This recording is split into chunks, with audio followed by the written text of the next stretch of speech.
이번 주 내내 오염수 얘기 참 많이 하게 되는데요. 오늘 첫 인터뷰는 통일부 얘기를 좀 해보려고 합니다. 정부가 통일부에 대한 대대적인 축소 개편안을 그제 23일에 입법 예고했죠. 내용은 이렇습니다. 일단 통일부의 정원 자체를 줄입니다. 남북 간 대화와 교류, 협력 이런 거 담당하는 부서 축소하고요. 대신 북한의 실상을 국제사회에 알리는 조직이 새로 만들어집니다. 그리고 부처 내에 정세분석국이라고 있었는데 요거를 정보분석국으로 이름 바꾸고 거기에 국정원 직원을 파견하기로 했습니다. 그러니까 통일부의 국정원 직원이 상주하는 이런 식이지요. 통일부가 만들어진 이후에 가장 큰 변화라고 볼 수 있는데 전직 통일부 장관의 눈으로 본 기대와 우려 지금부터 짚어보겠습니다. 노무현 정부에서 통일부 장관 지낸 분 정동연 전 장관 나오셨습니다. 어서 오십시오. 네, 안녕하세요. 이미 입법 예고가 됐습니다. 통일부 조직 개편안. 우선 총평부터 주신다면요. 위헌적 요소가 있어요. 위헌이요. 헌법에 보면 66조에 음. 대통령은 조국의 평화적 통일을 위한 성실한 의무를 진다. 그래서 이것을 뒷받침하기 위해서 설치된 부서가 통일부거든요. 그렇다고 보면은 평화적 통일을 위한 성실한 의무를 지지 않겠다라고 선언한 측면이 있거든요. 그래서 위헌적 요소가 있다고 봅니다. 일단 총평을 위헌적 요소가 있다라고 해주셨는데 그럼 좀 하나하나 풀어가 보면서 예. 왜 이게 평화통일이라는 그 취지에 어긋나는 행보라고 보시는 건지를 예. 짚어보겠습니다. 우선 남북 간의 대화, 교류, 협력 담당하던 조직들은 통폐합을 해서 좀 줄이겠다 이거거든요. 근데 장관이 축소에도 대폭, 중폭, 소폭 있지 않습니까? 그게 차이가 있을 텐데 이번에 이 정도 축소면은 어느 정도 폭이라고 보세요? 숫자는 뭐 한 10% 줄인다고 했지만 예. 사실 기능은 뭐 기능을 못하게 만드는 거지요. 기능을 못하게 만드는 예, 거라고요? 예. 그게 그러니까 무슨 말씀이시죠? 대북 지원부가 아니다. 이렇게 이제 대통령께서 말씀했잖아요. 예. 이렇게 한 걸 보면 그 내용을 뜯어 보니까 이건 사실 대북 압박청으로 격하한 것이다. 이렇게 보여집니다. 잠시만요. 통일부가 대북 압박청이 됐다? 부도 아니고 청 수준입니다. 대북 압박 부도 아니고 청이 됐다? 그러면은 이거 통폐합, 대화, 교류, 협력 담당하던 부서들을 축소한 게 거의 그러면 해체 수준이라고 보시는 거예요? 그렇죠.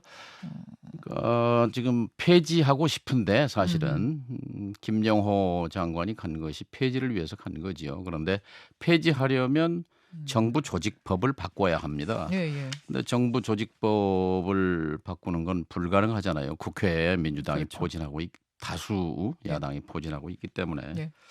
그래서 정부 조직법의 위반 요소도 있어요. 뭐냐면 통일부는 그 통일부 장관은 통일 및 남북 대화 그리고 교류 협력에 대한 정책을 수립하고 집행한다 이렇게 돼 있거든요. 예, 예.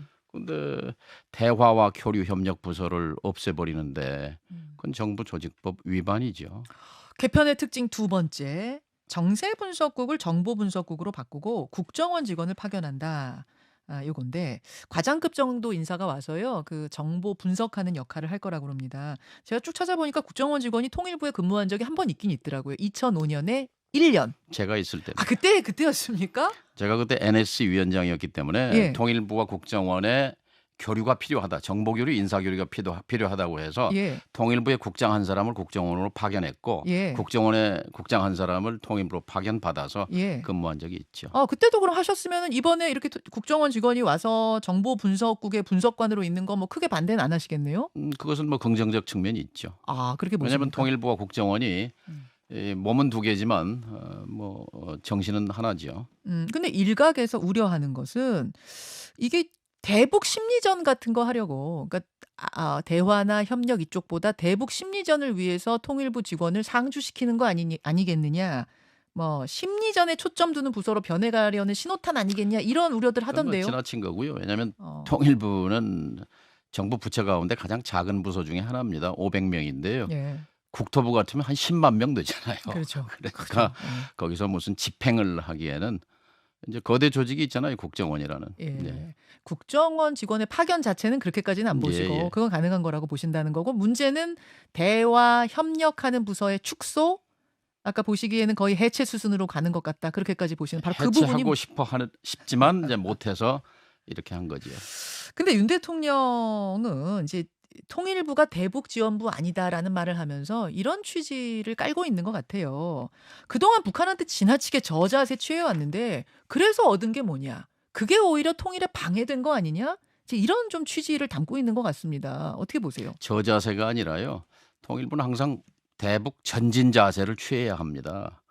역대 예. 지금 정부의 또 대한민국의 공식적인 통일 방안이 민족 공동체 통일 방안이라는 게 있습니다. 역대 정부가 보수 진보를 가리지 않고 계승했어요. 예. 1단계가 교류 협력 단계입니다. 화해 협력입니다. 그렇죠. 2단계가 남북 연합이고 3단계가 통일인데요. 예. 그 추진을 위해서 원칙이 단계적, 점진적, 평화적 이게 수단입니다. 수단의 원칙입니다. 그런데 통일부가 저자세다. 아니면 통일을 하기 위해서는 평화 통일로 가기 위해서는 사실은 체제 경쟁은 이미 40년 전에 끝났습니다. 그런데 지금 분단국의 대통령으로서는 어떤 정권이나 남한 대통령을 넘어서서 한반도를 관리한다는 그런 책임감을 느껴야 합니다. 아하. 그런 인식이 좀 부족한 것 아닌가 생각합니다. 조금만 좀 큰 얘기를 해본다면 지금 남북한 한반도의 판을 어떻게 읽고 계세요? 굉장히 예. 위험해졌다고 봅니다. 안보가 튼튼해졌다고 하는데요. 홍수 때, 장마 때 급류에 뛰어드는 거 아니잖아요. 지금 예. 급류에 뛰어들었다고 보는 겁니다. 급류가 흘러가고 있는데 우리가 그 판에 뛰어들었다고요? 그렇죠. 왜 그렇게 생각하십니까? 미중 갈등, 말하자면 지금 우크라이나 전쟁 이후에 이제 탈냉전이 끝나고 예. 이제 그 조정기에 들어갔잖아요. 그런데 이 신냉전으로 바로 가지 않기 위해서 이거를 회피하는 노력들을 유럽이라든지 각 지역의 나라들이 하거든요.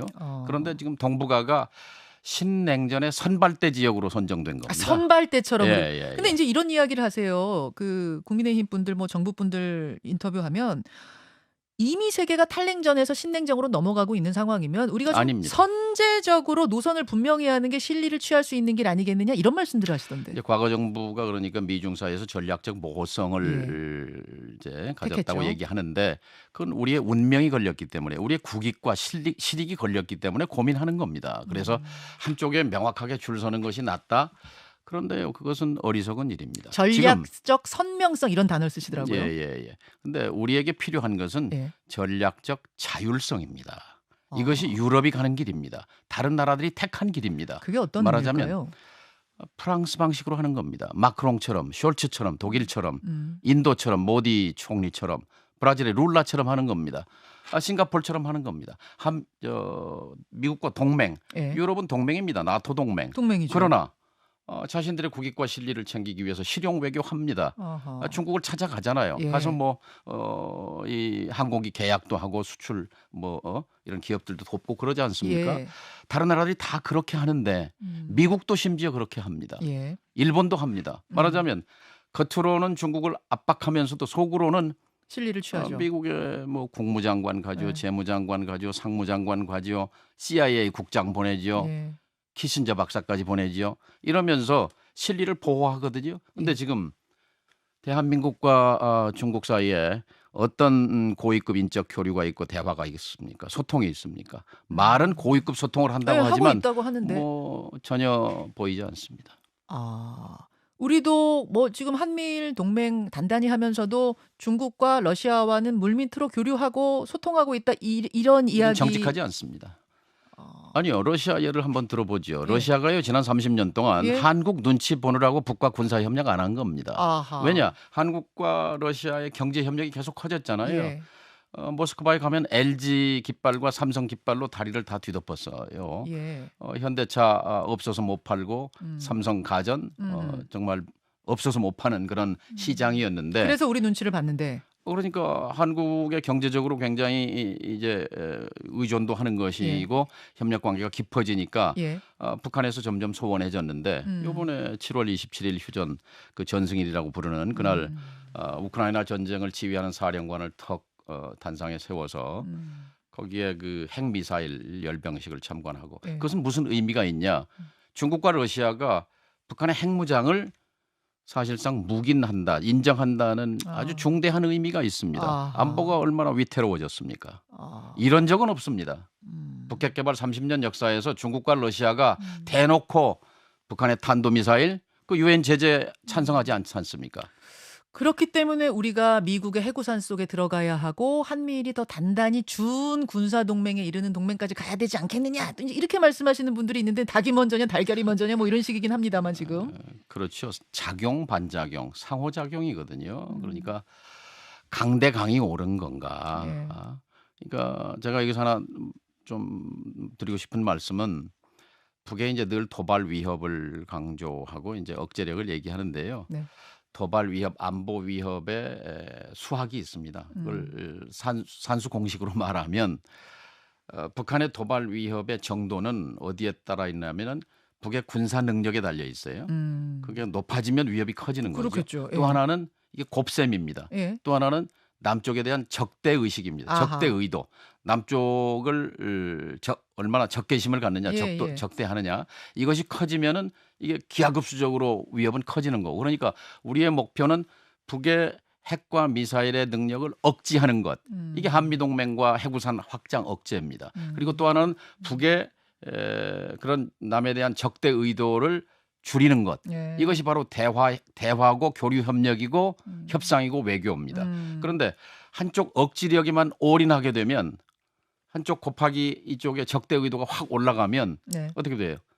위협은 커지는 겁니다. 지금 그 위협의 위협도를 0부터 100으로 놓는다면 어느 정도 단계에 있습니까? 거의 90선에 가 있다고 허허. 봅니다. 그러니까 임계선이 멀지 않았어요. 근데 사실은 북도 위험하지만 저는 전쟁은 못할 거라고 봅니다. 왜냐하면 종말이기 때문에 네, 자멸이니까. 예. 전쟁은 없다고 보지만 그러나 위험합니다. 왜냐하면 알겠습니다. 우발적 군사 충돌은 항상 가능하기 때문에 이런 상황에서 이것을 관리하는 윤 대통령의 또 이 정부의 평화에 대한 신념이 어느 때보다 필요합니다. 예, 이런 상황에서 통일부 축소에 대해 조금 우려하는 심정들을 지금 말씀해 주셨는데요. 정동영 전 통일부 장관 민주당 상임고문 만나고 있습니다. 당 얘기를 조금은 해야 될 것 같습니다. 한미일 얘기를 좀 했으면 좋겠어요. 예, 그 이야기로 또 한 번 모시겠습니다. 3분밖에 안 남아서 좀 큰 이야기를 더 나누긴 어려울 것 같고 최근에 하신 말씀 중에 제가 귀에 좀 꽂혔던 것이 다음 정권 교체를 하고자 하는 것이 민주당의 큰 뜻인데 민주당이 과연 기대받을 수 있을지 걱정이다 그런 말씀을 어딘가에서 하셨더라고요. 네. 정동영 전 장관께서. 어떤 점, 민주당이 어떤 점을 지금 보고 계십니까? 국가적인 현안 대사가 얼마나 많습니까? 예. 후쿠시마 방류 시작했지요. 북은 지금 군사 정찰 위성 쏘았다가 실패했다가 다시 10월 달에 예고하고 있죠. 예. 그다음에 각종 재난 사고로 국민의 생명 안전 위협받고 있죠. 음. 이때 국민이 기댈 곳은 야당입니다. 거대 야당입니다. 그런데 뭐 언론이 실어 나르는 측면도 있지만 또 그걸 제공하잖아요. 계파 갈등, 뭐 친명, 비명 이거 국민들에게는 아주 넌더리가 나는 얘기거든요. 그러니까 이것은 지금 이런 중대한 국면에서 핵심은 일단 민주당이 수십 년 동안 지켜왔던 가치, 민주주의를 지켜오고 만들어온 정당 아닙니까? 평화를 지키고 만들어온 정당 아닙니까? 민주주의와 평화라는 대의를 위해서 하나가 돼서 싸워야 합니다. 그러면 우리 유권자들 국민들께서는 지금 가고 있는 민주주의와 인권이 흔들리는 상황, 평화가 흔들리는 상황에 대해서 심판할 준비가 돼 있거든요. 그런데 이 민주당이라는 대안이 예, 예. 시원치 않은 거죠. 시원찮아요.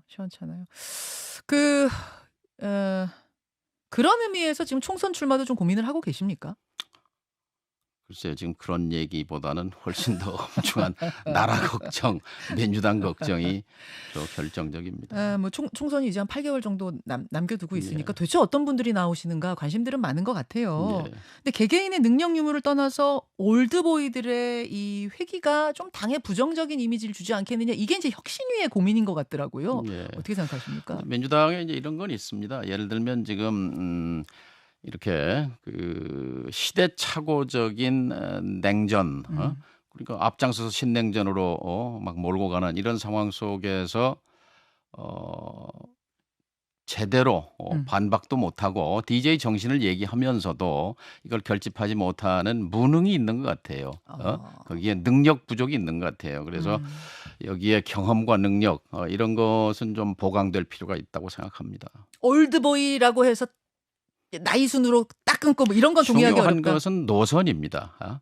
그러니까 국민의힘도 할 수 있고 예. 민주당도 할 수 있고 그런 사람들 많잖아요. 예. 그게 아니라 정치의 핵심, 정당인의 핵심은 노선입니다. 어떤 원칙과 철학을 가지고 노선을 지켜왔는가, 뭘 해왔는가라는 것이 기준이 되어야지 다른 것이 기준이 될 수는 없다고 생각합니다. 알겠습니다. 오늘은 요 정도까지만. 하지만 한미일 앞으로 얘기를 좀 더 깊숙이 할 필요가 있습니다. 그 판을 한번 제가 또 마련해 보겠습니다. 오늘 말씀 고맙습니다. 감사합니다. 김현정의 뉴스쇼는 시청자 여러분의 참여를 기다립니다. 구독과 좋아요, 댓글 잊지 않으셨죠? 알림 설정을 해두시면 평일 아침 7시 20분 실시간 라이브도 참여하실 수 있습니다.